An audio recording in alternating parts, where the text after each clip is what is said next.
Ave María Purísima, sin pecado concebida. ¿Qué tal, queridos hermanos? Muy buenas tardes tengan todos y cada uno de ustedes. El día de hoy vamos a continuar con la serie de videos que hemos estado llevando a cabo acerca de esta serie que se llama el curso de Biblia básico. Continuando con esta serie de videos, el último video que vimos fue acerca de los evangelios, Mateo, Marcos, Lucas y Juan.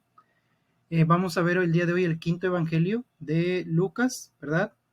Eh, Esperamos pronto ya terminar. Una disculpa por pasaron 2 semanas en que no había tenido la oportunidad de hacer videos. Vamos a continuar. Vamos a ver el día de hoy. El título es Una iglesia que nace y se extiende, es decir, vamos a verlo desde los Hechos de los Apóstoles, que fue escrito por el evangelista San Lucas, ¿verdad? Sabemos que es un cristiano que viene de los gentiles, ¿verdad? No era del pueblo judío. Él de profesión era médico y bíblicamente nos narra que él era compañero de viaje de Pablo, ¿verdad? Es el autor de este tercer evangelio. Evangelio de Lucas y Hechos de los Apóstoles son descritos por Lucas. Dice, constituyen una sola obra en dos partes. Estos libros empiezan dedicados a Teófilo, que para muchos están incógnitas si es un personaje real o simbólico, ¿verdad? Que representa a todos los paganos y pues también nos podría representar a todos y cada uno de nosotros. Vamos también a ver cómo en estos Hechos de los Apóstoles pues nos narran la historia de las primeras comunidades, ¿verdad? Dice, aunque nuestras Biblias estén separadas por el Evangelio de Juan, tercer Evangelio y Hechos son dos partes de una misma obra que hablan de Jesús y de la comunidad de sus seguidores. Tanto el Evangelio de los escritos de Lucas, como dicen aquí, tanto el Evangelio de Lucas como Hechos de los Apóstoles, pues se podría considerar un solo libro dividido en dos partes, que están separadas por el Evangelio de Juan. La fecha de composición de este libro fue entre los años 75 y 90. Probablemente se escribió en Acaya, Grecia, o en Roma. La historicidad de este documento dice, aunque no se trata de una obra histórica científica, sin embargo el autor nos proporciona datos con una base histórica, pero iluminados e interpretados a la luz de la fe dentro de una finalidad religiosa. Mostrarnos que la Iglesia continúa en el tiempo y en el espacio la misión de Jesús. Dice que el autor nos proporciona datos. Esto se debe a la profesión, ¿verdad? Él era una persona estudiada, era un médico, entonces él tenía la costumbre de proporcionarnos datos, ¿verdad? Con base histórica que puedan ser comprobables. ¿Cuál es la finalidad de la obra?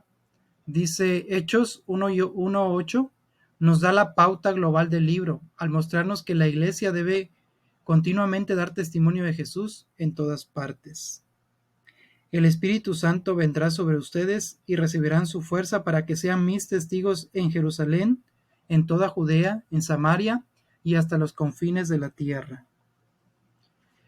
También dice que podemos pensar que Lucas en su obra quiere presentarnos el ejemplo de la era apostólica y en concreto la vida primitiva de la comunidad de Jerusalén, es decir, las primeras comunidades cristianas. ¿Cuáles eran las características de esta comunidad primitiva? Dice, la iglesia nace de la promesa del Padre, que se hace realidad con el don del Espíritu Santo en Pentecostés, a fin de que la comunidad dé testimonio de Jesús. El Espíritu Santo es un poder y fuerza. Está presente en los distintos miembros de la comunidad, en los apóstoles, en Pedro, en los 7, en Esteban, en Saulo, en los discípulos, en los mismos gentiles, en una palabra, en toda la comunidad. Y aquí tenemos las citas de Hechos de los Apóstoles, donde se menciona a todos y cada uno de estos, ¿verdad? Tenemos aquí a Esteban, el protomártir, tenemos la conversión de Pablo, ¿verdad? También Pedro, cuando empezaban con su predicación. Y pues todos los discípulos, ¿verdad? Que quedaban llenos del Espíritu Santo. También nos habla acerca de la iglesia, que es testigo de Cristo. Dice, la iglesia con sus palabras y obras debe dar testimonio de Jesús, en especial de su resurrección, ante los miembros del Sanedrín que quieren impedir el testimonio, ¿verdad? Cuando llevan a Pedro y a Juan eh, ante el Sanedrín, pues por predicar el Evangelio de nuestro Señor Jesucristo.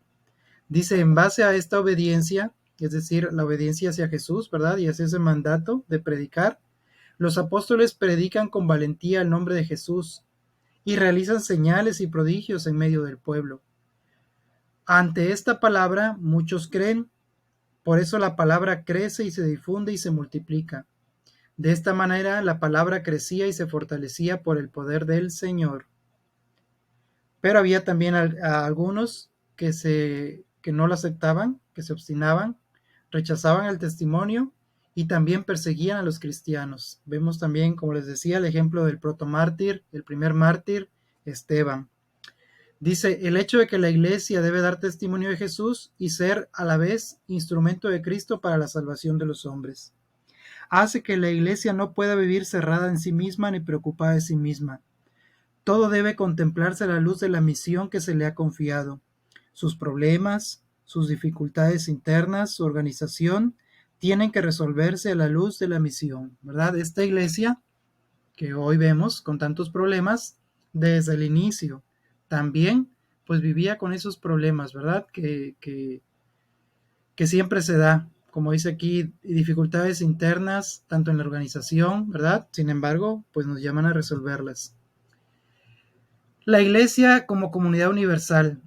El ingreso a la iglesia se realiza a través de la predicación apostólica, que suscita la conversión y la fe en los oyentes, y luego son bautizados, ¿verdad? El querigma, el anuncio, y luego eso los llevan a incorporarse a la iglesia de Cristo a través del bautismo, ¿verdad? Y primero es el querigma, como les decía, el primer anuncio, y ya después se profundiza a través de una catequesis. Hasta el día de hoy, esto es lo que se lleva a cabo, ¿verdad? El anuncio y ya después que la persona ingresa a la iglesia, se le catequiza, ¿verdad? Enseñándole pues todo lo que es respecto a la iglesia. La iglesia es una comunidad con características propias. En primer lugar dice que está agrupada en torno a los apóstoles y perseverando en su enseñanza, que en definitiva es la palabra de Dios predicada por ella, el magisterio de la iglesia, ¿verdad? Y la tradición apostólica, los grandes cimientos de nuestra iglesia.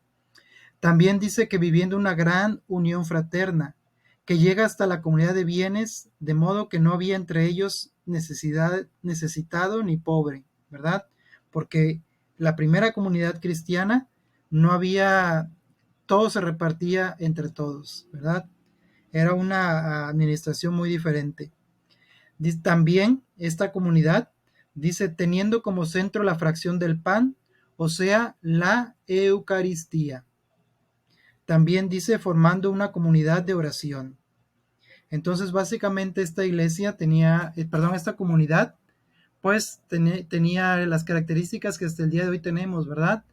Una comunidad de oración, una comunidad que se reúne y está en torno a la Eucaristía, una comunidad en donde se vive esa fraternidad como hermanos que somos, y también en esta comunidad pues seguimos las enseñanzas enseñadas a los apóstoles por Cristo mismo, ¿verdad?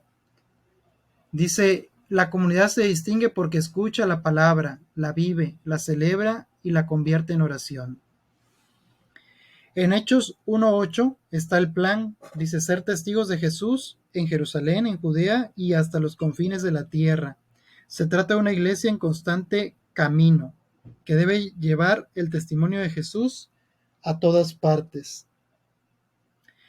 Inicios y desarrollo. La iglesia tiene sus inicios y primer desarrollo en Jerusalén. Ahí es donde todo empieza. Centro de la historia de la salvación, ya que allí se realizó el misterio pascual de Cristo. Los 7 primeros capítulos del libro nos presentan a la iglesia de Jerusalén. Muy importante tenerlo en cuenta. Los primeros 7 capítulos nos hablan de esa iglesia, primera iglesia fundada en Jerusalén. La primera expansión, dice la iglesia, a raíz de las persecuciones, se extiende a las regiones de Judea y Samaria. se funda también una comunidad de Antioquía. Esto viene en Hechos 8, ¿verdad? En el 1 al 12 y el 25. Ahí, en Antioquía, es donde se les denomina por primera vez cristianos a los seguidores de Jesús. Nombres que en la Biblia nos va diciendo que se les va dando a los seguidores.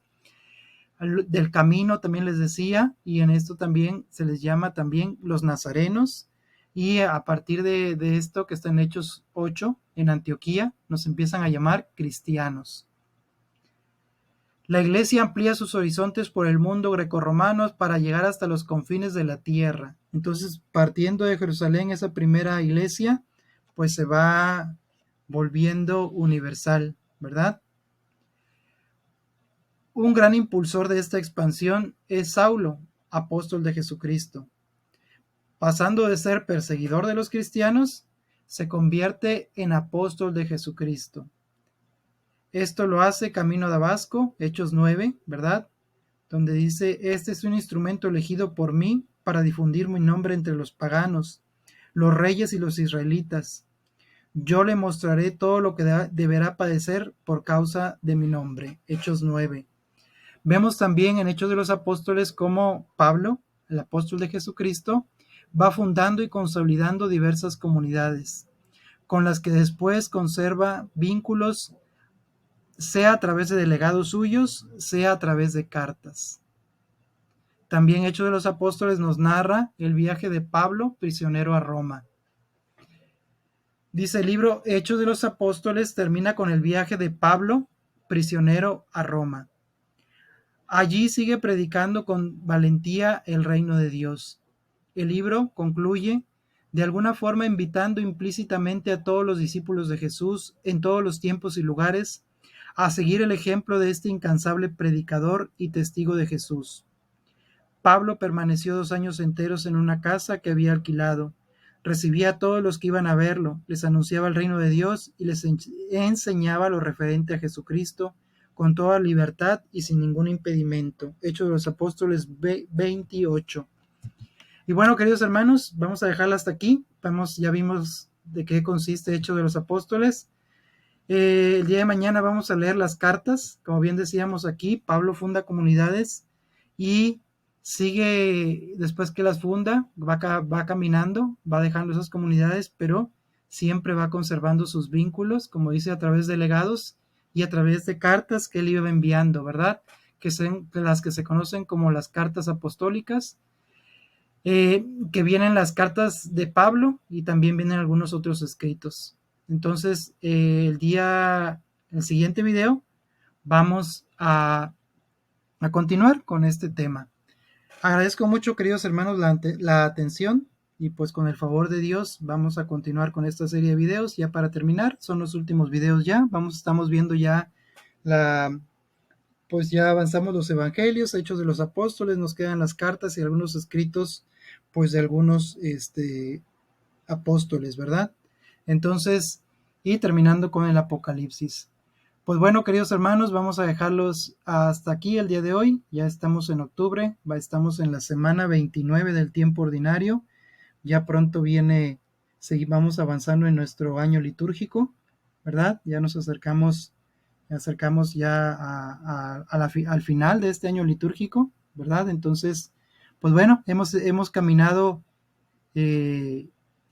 casi todo el año litúrgico, entonces pues seguimos avanzando, seguimos aquí en este trabajo, que es difundir la palabra de Dios. Agradezco mucho, queridos hermanos, que hayan visto este video. Los invito a invitar a alguien más que creen que ustedes le pueden servir, alguien que está iniciando en la lectura de la Biblia, ¿verdad? Esto le da un panorama de lo que es la Biblia, ¿verdad? Esperando que ustedes me ayuden a difundirlo, me ayuden también dándole like y suscribiéndose en YouTube y promoviendo estos videos. También les pido sus comentarios para retroalimentar y ver cómo está llevando todo esto a cabo, cómo ven ustedes los videos, si hay algunas críticas buenas y malas, bienvenidas. Y pues bueno, queridos hermanos, con el favor de Dios nos vemos pronto. Es un gusto volver a estar con ustedes. Es un gusto volver otra vez a poder hacer estos videos. Paz y bien para todos, bien agradecido de que me hayan escuchado. Con el favor de Dios nos vemos muy pronto. Paz y bien, hermanos, gracias, adiós.